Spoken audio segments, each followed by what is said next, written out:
Brett Gardner fouling off balls. Vale, papi. Did the Yankees turn the Indian season into a failure? The producers of this show are clever. You see what they did there? The Yankees put them at the front because they're New York, they're a big team, they're successful. But also, let's move from credit right to blame. Is it a failure? Is it not a failure? The Cleveland Indians were great this season. That was a team that could win the World Series very easily if we started over again right now. But there are like 4 of those, or maybe 5 in the playoffs, and it's exceedingly random even without their greatness. Anybody can win, anyone can lose. We fired Joe Girardi 4 days ago. Come on, man. It's just so infuriating as a sport. Like, how could you not end that season if you're the Cleveland Indians and not just want to bang your head against the table at some point? You won 22 straight games during the regular season. You had a great record. Your ace Kluber was amazing since June 1st. And then in 2 games, he has a 12-plus ERA against the Yankees. Okay, it just doesn't really make any sense. It happens on the Cleveland Indians home field. It happens in a season where it felt like it was your turn because the Red Sox got theirs recently and the Cubs got theirs, and you're just 5 games and it's over. Not to make you feel any worse, by the way, Aaron Judge didn't do anything against you. Nothing at all, and it didn't matter. They crushed Cleveland's hopes anyway. How come nobody said anything about Desi Gregorio, you know, that Latino shortstop for the Yankees? Right. Everybody talk about everybody else but that guy. Not 1 home run, No. 2 home runs. 2 home runs. They needed them both. They didn't need all that extra runs that Brett Gardner got them. That was just boring baseball, just a bunch of foul balls. This guy hit 2 bombs as a shortstop. Come on, He's man. so right about that. Everyone's talking to that Gardner at bat was amazing. He got a single base. Gregorius was rounding him all day at his leisure, man. Come on. Do you know what is the worst thing for Cleveland fans? They got to live in Cleveland. Okay, there you go. Right, you lose the game, you go home from the ballpark, and you're still in Cleveland. I mean, I suppose you could drive out, go to another city, but your home is still there. You know who enjoyed that game immensely? Who's that? Kyrie Irving. You think so? Yeah. Really? Okay.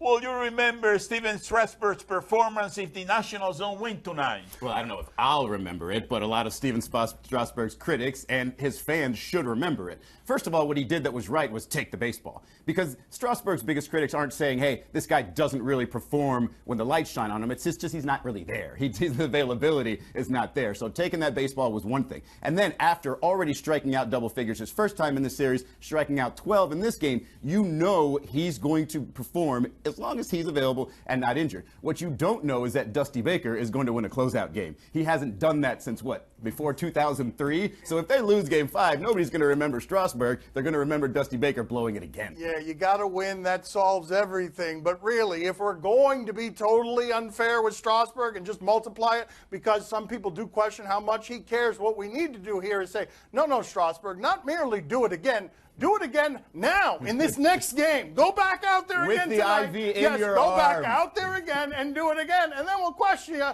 if you lose it or if you advance and then lose the next one. Maybe spray some blood somewhere on your clothes, on your uniform.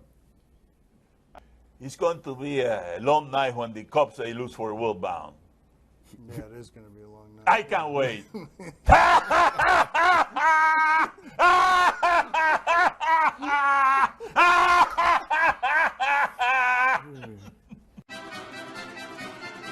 What do you make of the shade Kyrie Irving threw at Cleveland? All right, the word was shade. It sounded like he said a bad. He said it again. Shade is the word, and it was shade. Although you might call it the other thing too if you're in Cleveland, because what he said is it was good to drive through a real sports town. Basically, that he loved the idea of in Boston he's got an energy that he didn't have in Cleveland, a nightlife, and all he said was the truth. What I love about it is this is what happens in that sport when you empower the players. They don't mind being petty. It's why the NBA is more publicly petty than all the other leagues, because we've given these players power to behave like they're in high school and tell the truth at all costs, even though Cleveland's going to be really hurt by this. Yeah, it might be true, but it is exactly that. It's just petty, but I absolutely love it. And I think he and Russell Westbrook should be sort of competing for Captain Petty here, where you've got Russell Westbrook wearing the Adopt a Cat shirt and doing everything else toward KD, keeping that beef alive. Now Kyrie Irving is not just going after his good friend LeBron. He's going after the heart of LeBron, his entire city. He's saying, Cleveland, you're not even as good as Boston, and you can have LeBron. And you know what? If LeBron loves you so much, he's going to stay there past this year. Take that.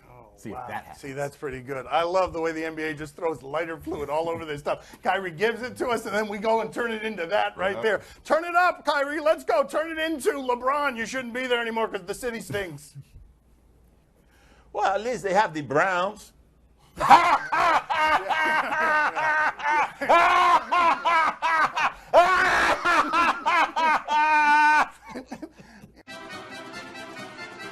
Did Joel Embiid prove he's worth $148 million last night? Really? Okay, he scored 22 points in 15 minutes in a preseason game, and that's probably not proving the worth of $148 million. But let's show you some plays by Joel Embiid because he's a little bit of an extraterrestrial. A little bit of an extraterrestrial. I mean, look, I don't want to be hyperbolic. I do not overreact to these things. The numbers that this guy is putting up in small minutes will make him one of the best players in the league if he stays healthy. He is not just now. I'm talking about ever. I'm talking about in the history of the league. This guy will put up giant numbers if he stays healthy. I mean, I'll jump on that hyperbole train. If you pay attention, remember what it felt like to watch Steph Curry and Klay Thompson and say, wow, I don't know what's happening here, but that's something really different. And it might translate into championships. It might not. Well, it actually did. And they actually had the benefit of having their points count for a little bit more, their shots count for a little bit more than everybody else. But when you see Joel Embiid and Ben Simmons play at their best, you're going to see them and say, wow, that's what the future of basketball looks like. This is going to turn into something. Somewhere some hinky saying, I told you guys and you fire me. That's right. Yeah, I mean, He has never been more popular and never been more right I than mean, years after he and was that's fired. exactly what he's saying, by the way. My father's never been more right. Coming up next on my son Stevie's show, Maurice Spate. Why were you? Look at you remembering. Oh, I was bad. Like what? Like what was happening? You were just reckless. What was happening? Yeah, I was definitely reckless. That's the time around Pokemon cards that came out. So I used to steal Pokemon cards. I used to trade them and just leave class and just go play with them. Looking for a dry cleaner that removes blood stains. I mean cranberry juice stains. Do you question? You give us topics and events, we question them.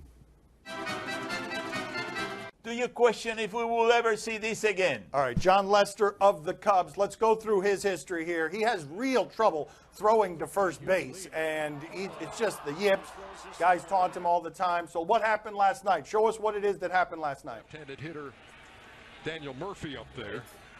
But again, oh! Not terrible. He's in the vicinity. Not terrible. Did he get him? Look at Rizzo. He did get him. Oh, that is a pickoff. Wow. Oh, my God. That is stunning. And the question was, no, we're never going to see that again. That will never happen again. That was the greatest accident that happened yesterday. Absolutely. That was good, but I've seen better pickoff throws. Look at this one here. Yeah! There we go. That's my kind of pickoff throw right there. Is that a pickup? Yes, that's what John Lester needs to start doing to guys who taunt him on the base paths. That'll end real quick if he starts doing that. Do you question if they should have stopped the clock? All right, we go out to Panama. What are you laughing about? Because, of course, if this is a question, they probably should have stopped the clock. All right, let's see what we've got here. Let's see. They're trying just to, roll out time here. They're just trying, there you go. So, right, they're just kicking the ball there because, time, they're trying to make time go away. And you should probably stop the clock when this doesn't seem like it would be allowed. This guy comes flying in. He's not in the game in that yellow security guard uniform. Well, it could have been worse. The coach could have done it. Look at this. Coach? When did this happen with a coach?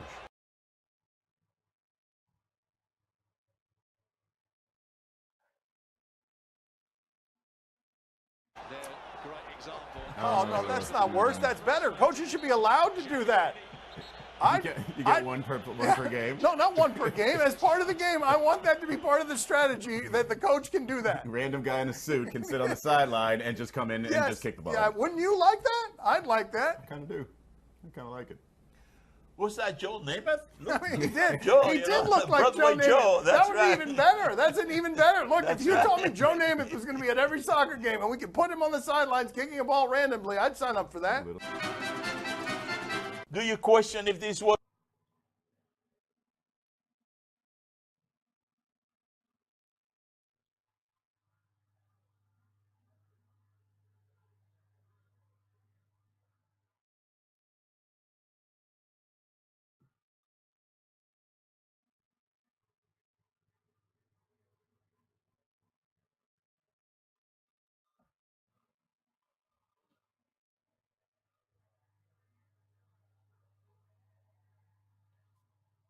Joining us at the beach today, Maurice Pate. Oh, my father likes this guy. Izzy, he is getting out of here, though, even though he's a Gator, because Izzy is not someone we like around here during the interviews. This guy signed with the Orlando Magic this summer, but more importantly, if you're in St. Petersburg, he wants you to eat at his restaurant, Rush Hour Chicken and Waffles. Get over there. Let's talk to him. What age would you say that you became a man? Was there anything that came into your life that made you an adult? Yeah, so in high school, when I going through high school, I had to do 5 years of high school. I went to prep school in Virginia, so that was my first time leaving home. So I was in a military school in Virginia. I'd never been out of state really, so I'm there. It's like boot camp, so that grew me up fast. I was calling my mom all the time, be like, "Mom, I'm ready to leave. I gotta get out of here." But she said, "Nah, you gotta stick it out." And I stuck it out and got me here. And she sent you there because you were bad? Or how does that one work? I mean, because also you were a good prospect, right? You were a good prospect, too. Yeah. But I was young, so I was able to do another year of high school. So I went there to get my grades and continue getting better at basketball. We played against a lot of junior college teams, so it was real good. So when did you get in the most trouble with her? When do you remember sort of testing the boundaries in a way that you shouldn't have? Oh, when I was in middle school, man, I was terrible, man. Still to today, I still think about the times I got suspended every week, being out of school, doing all the bad stuff. But I'm glad it was early than late. So she taught me for sure. Getting whooped bad. But what happened? Why were you look at you remembering, oh, I was bad. Like what was happening? You were just reckless? What was happening? Yeah, I was definitely reckless. That's the time around Pokemon cards that came out. So I used to steal Pokemon cards. I used to trade them and just leave class and just go play with them and just do teenager stuff. So it was kind of stupid a little bit. Oh, but I just realized you were also probably a lot bigger than the other kids, right? So you were you a little bit of a bully? I can't imagine that a lot of people were coming back at you. When I was in middle school, believe it or not, man, I was only like 5'7", 5'8". That's kind of tall for a middle school kid, but I was only in 7th grade when I was getting in a lot of trouble. So I had 8th graders still bigger and a little intimidating. Mm-hmm. Mo, I've been told by informed sources here that you have a plethora of Joakim Noah stories. Can you give me your favorite Joakim Noah story that you would break out to impress a stranger? I think after we won a championship, we had a big party or something like that. After the party we went to, he was just hanging out because he's like God in Gainesville. Everybody loved him in Gainesville, in Florida. So I was young. I was a freshman, so I used to follow him around to make sure everything was straight. So one night we was out, he dropped like his wallet, he dropped his phone, and he didn't know it. So I was playing with him the whole time. I had this stuff after he dropped it. And I just later that night he was like, "Yo, where's my stuff at?" Then we just played like we didn't know where it was at, but I had it the whole time. So he always remembered when I used to follow him around and help him out a lot. Is that the most fun you've ever had playing basketball in college, or was it more fun at some level in the pros? Yeah, college is always fun because that was my first time winning, but being with the Warriors, when I was playing for the Warriors, we won a championship. That team, man, that city is something that I'll never forget. It's like a brotherhood, the coaching staff, everybody around the city. It was just a time in life that you'll never forget. Mo, my father wants in on the action here. What do you got for him, Poppy? Yes, Mo. Who gave you the nickname Mo Buckets? Oh, Mo Buckets. Who gave you that nickname? When I was in Golden State, man, one of my teammates, Brandon Rush, and one of the assistant coach, Coach Q, they made a nickname. I say Brandon Rush really started it because one of the games I went in and got a lot of buckets quick. And he was like, "Dang, you get a lot of buckets, Mo Buckets." So Brandon Rush is really the one that started it. Well, from now on, I'm going to have people call me Poppy Got Buckets. Poppy Buckets. Yeah. That doesn't make any sense. I don't think he understands Mo Buckets. Whatever. Good talking to you. Thank you, Mo. ESPN decided to let me do the show I want to do. It's just a bunch of cars. People who can't drive even at 1 mile per hour. I will do this for 22 minutes. Apparently, that's how long it's going to take for this person to pull out of the house. Yes, there we go. I mean, I will show car videos. There it is. Bang. Both of these videos, incidentally, are Is this a 5-year-old driving that car? That's totally how my father would both park and leave the grocery store. Oh, yeah, there's definitely a toddler behind the wheel of that car. No, I'm telling you, that could be my father. My father could do that. Time to play the game that is basic F. See? Or no? A.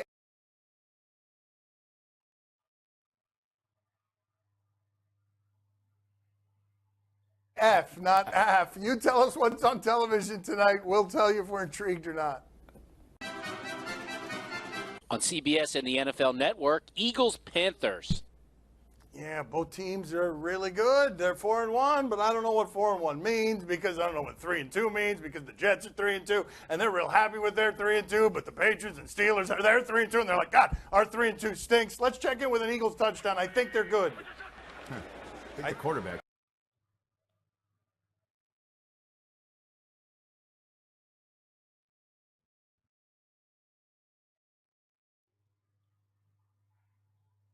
Good. I think that too. Yeah, it's a good. Yeah, we see so few of those in this league anymore.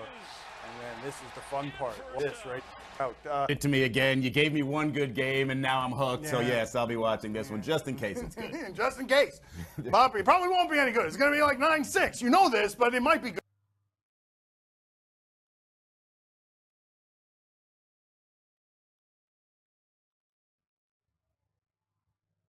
Poppy, are you intrigued? Are you kidding me? 4-1. It's going to be a hell of a game. You know, it's going to be a dogfight. You know, Cam Newton against Carson Wentz. You know what I mean? It's a hell of a game. I'm telling you something. It's going to be. They're going to surprise. Very surprising. What kind of surprises? I don't know. That's all I had in my game. I don't have any more sorcery than that. That's all I've got for you. It wouldn't be a surprise if I Right? were to tell That's you. right. You can't I gotta ruin keep you it. in That's suspense. right. That's Woo! right. That's